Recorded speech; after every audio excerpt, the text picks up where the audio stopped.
आज की कहानी है माँ तुम ऐसी होती हो। विमल बहुत परेशान था। उसे समझ में नहीं आ रहा था कि वो इस परिस्थिति से कैसे निपटे। वो अपनी माँ को बहुत चाहता था, किंतु उसकी पत्नी और बच्चे उसकी माँ से बहुत दूर भागते थे, क्योंकि उसकी माँ की एक आँख नहीं थी, साथ ही उसकी कमर भी 90 अंश पर झुकी थी। वैसे वह अपना काम सब खुद कर लेती है, किंतु फिर भी वो अपनी पत्नी और बच्चों के लिए हमेशा खटकने वाली ही थी। दादी, आप ऊपर के कमरे में जाओ, मेरे दोस्त आ रहे हैं, विमल के बेटे अखिल ने बड़े बेरुखी से कहा। पर बेटा, मैं तो यहाँ बहुत दूर बैठी हूँ, विमल की माँ ने बहुत प्यार से कहा। नहीं, आप उनके सामने मत रहो, वो मुझे चिढ़ाते हैं, अखिल ने ज़ोर से डांटते हुए कहा। क्या हुआ अखिल, क्यों चिल्ला रहे हो? विमल की पत्नी कामिनी ने किचन से ही आवाज़ लगाई। देखो न माँ, ये दादी यही ड्राइंग रूम में बैठी है और मेरे दोस्त आ रहे हैं, अखिल ने शिकायत भरे लहज़ों में कहा। माँ जी, आप ऊपर चले जाओ, क्यों हम लोगों को लजवाती हो? कामिनी के बेटे का पक्ष लेते हुए कहा। बेचारी सरस्वती चुपचाप उठकर जीने के सहारे ऊपर जाने लगी। कमर झुकी होने के कारण उन्हें ऊपर चढ़ने में बहुत परेशानी हो रही थी, किंतु वो पूरी ताकत से ऊपर के एक अकेले कोने वाले कमरे में जाकर बैठ गई। विमल बाजू के कमरे से सब सुन रहा था। उसे कष्ट हो रहा था कि उसकी माँ को अपमानित होना पड़ रहा है, किंतु वो असहाय था। अगर वो कुछ कहता है तो पत्नी और बच्चे उसका विरोध करने लगते हैं। दूसरे उनके तर्क भी सही लगते हैं, क्योंकि वो एक प्रशासनिक अधिकारी था। उसका सामाजिक स्तर बहुत ऊंचा था। उसकी ससुराल भी एक उच्च घराने में थी, अतः वह चुपचाप इस तरह हर दिन अपनी माँ को अपमानित होते देखता रहता था।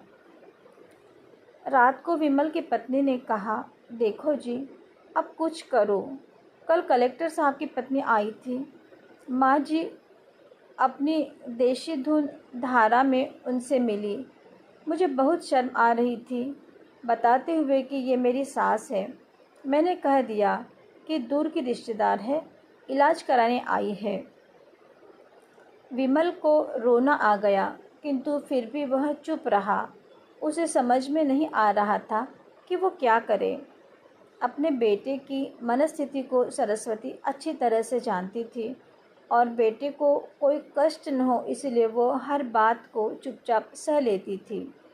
विमल बहुत उदास रहने लगा। एक तरफ परिवार और सामाजिक स्तर पर जीने की प्रतिबद्धता थी, तो दूसरी ओर माँ। आखिर माँ से अपने बेटे की यह हालत देखी नहीं गई। एक दिन उसने अपने बेटे से कहा, विमल, बहुत दिन हो गए हैं, मैं अपने गांव जाना चाहती हूँ, मुझे वहाँ पहुँचा दो, मेरा यहाँ मन नहीं लग रहा। किंतु माँ, वहाँ तो कोई नहीं है, तुम्हारी देखभाल कौन करेगा? विमल ने आश्चर्य से पूछा। अरे सब गांव वाले तो हैं, और वो तुम्हारे मामा जी तो उसी गांव में रहते हैं, और फिर हम सारे व्यवस्थाएं कराएंगे। कामिनी को तो जैसे मन की मुराद मिल गई हो।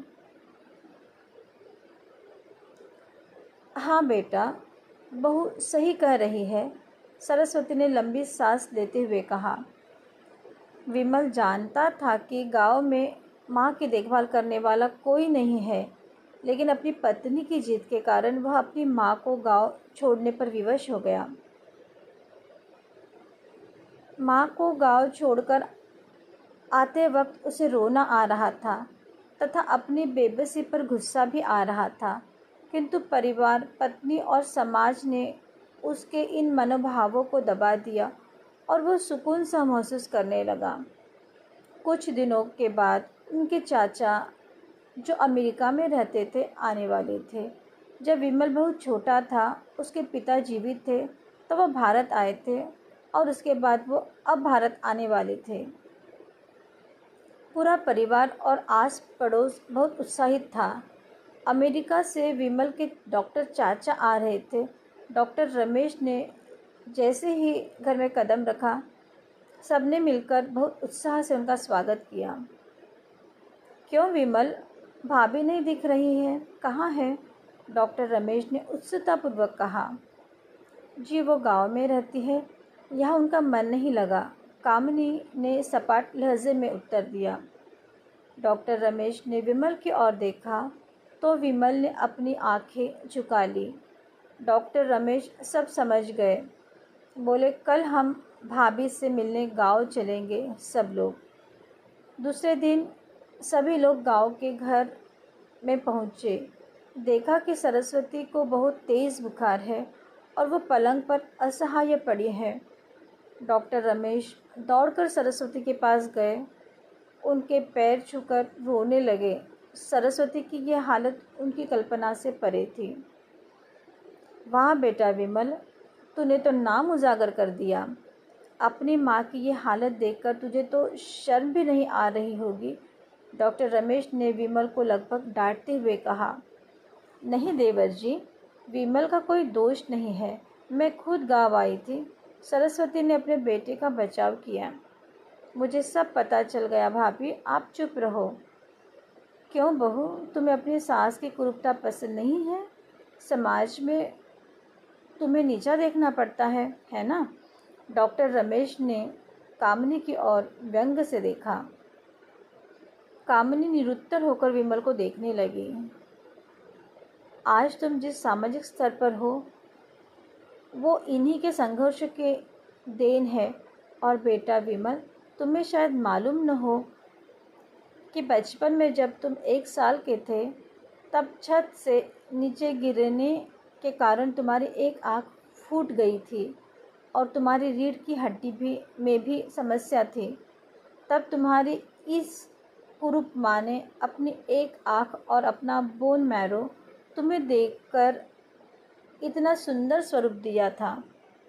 कामिनी, बेटा इतने सालों तक संघर्ष करके बेटे को प्रशासनिक अधिकारी बनाने वाली इस संघर्षशील औरत की तुम लोगों ने यहाँ दशा कर दी। तुम्हें ईश्वर कभी माफ़ नहीं करेगा।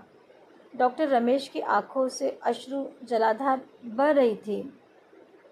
अब भाभी, आप मेरे साथ अमेरिका जाएंगी, यहाँ इन स्वार्थी लोगों के बीच नहीं रहेंगी। डॉक्टर रमेश ने सरस्वती से कहा। विमल को तो काटो तो खून नहीं था। डॉक्टर रमेश जो उसके चाचा थे, उन्होंने जो राज बताया उसके बाद तो विमल को यही लग रहा था कि उससे ज़्यादा पापी इंसान इस दुनिया में कोई और है ही नहीं। वह दौड़ता गया और माँ सरस्वती के कदमों से लिपट गया। माँ, मेरा अपराध अक्षम्य है। मैं जानबूझकर चुप्पी साधे रहा, आपका अपमान करवाता रहा। अब सिर्फ आप ही उस घर में मेरे साथ रहेंगी और कोई नहीं। विमल ने आग्नेय दृष्टि से अपनी पत्नी और बच्चों को देखा। कामिनी को तो बहुत पश्चाताप हो रहा था, किंतु उसकी हिम्मत नहीं हो रही थी कि वह सरस्वती से आँख मिलाए। सरस्वती ने कामिनी की मनस्थिति को समझकर उसको पुचकारते हुए अपने पास बुलाया और विमल को डांटते हुए कहा, खबरदार, जो मेरी बहू को मुझसे अलग करने की कोशिश की तो तुझे ही घर से बाहर निकाल दूंगी।